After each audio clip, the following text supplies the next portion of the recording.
This is an instructional video to show how to attach your InsaneArchery camera mount to your bow. I'm going to do 3 different ways. The first one I'm going to do today is going to be attaching it over top of your stabilizer.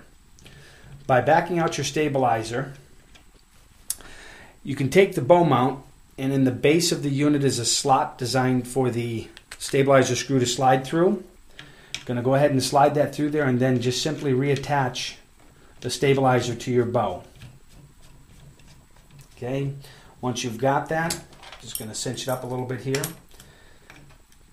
Make sure it's straight over the stabilizer. Okay, and now we're in a situation where we can attach the camera, and the camera can be moved from side to side. If you're left-handed or right-handed, you can move this camera mount from one side to the other very easily. It's got 5 locking positions. You can set it here at a 45, push it over here. It also has a sliding tripod screw, so it gives you the ability to move the camera in and out depending on where the hole is on your camera. Okay, the next one that I'm going to show you here is in the manufacturer cutout. Sometimes people have a stabilizer that's very large, or maybe they don't use a stabilizer.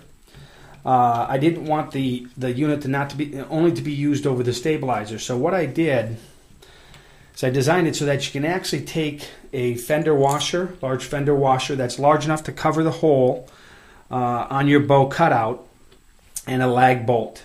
I use an Allen wrench lag bolt, just a little easier for me, but I take it, slide the fender washer over it, and I'm going to take the mount and just slide it through the hole, just like I would do if I were putting it on the stabilizer. And I like to use a butterfly nut, a little bit easier to work with. And I'm just going to go ahead and I'm going to attach this on here. You can put it anywhere on the cutout. Get it into position. I'm going to take my Allen wrench and I'm just going to tighten it up. Okay. Now I can take the camera and I can mount it to the camera mount. Pull the camera forward. Having it this way, I can pull it back. Again, I can put it at a 45-degree angle. I can attach this on the opposite side of the bow, so there's a lot of flexibility in how you can move this around. The third way to attach this is to the sight here. I personally like this one. It gives me the ability to look at the sight and quickly take one last look in the camera as I'm recording my hunt. But I use the same 3 pieces. I use a screw that's long enough to fit through the cutout, a washer that's large enough to cover the hole, take the screw and the washer, slide them through, and then I've got a wing nut or a butterfly nut, and I'm just going to attach this to my sight.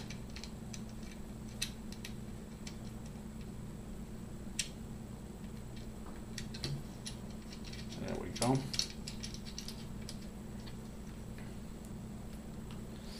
Once I get it snugged up, I'm going to go ahead and use my tool to tighten it. There we go.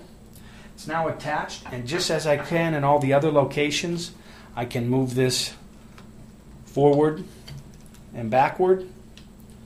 I can attach the camera in such a way that it's out of my way, or if I'd like, I can pull it all the way in. I can take it, I can push it forward, set it at a 45-degree angle. Gives me the ability to have a lot of versatility, whether I put it on the sight, whether I put it on the stabilizer, or I put it on the cutout on the bow. Works in all 3 positions.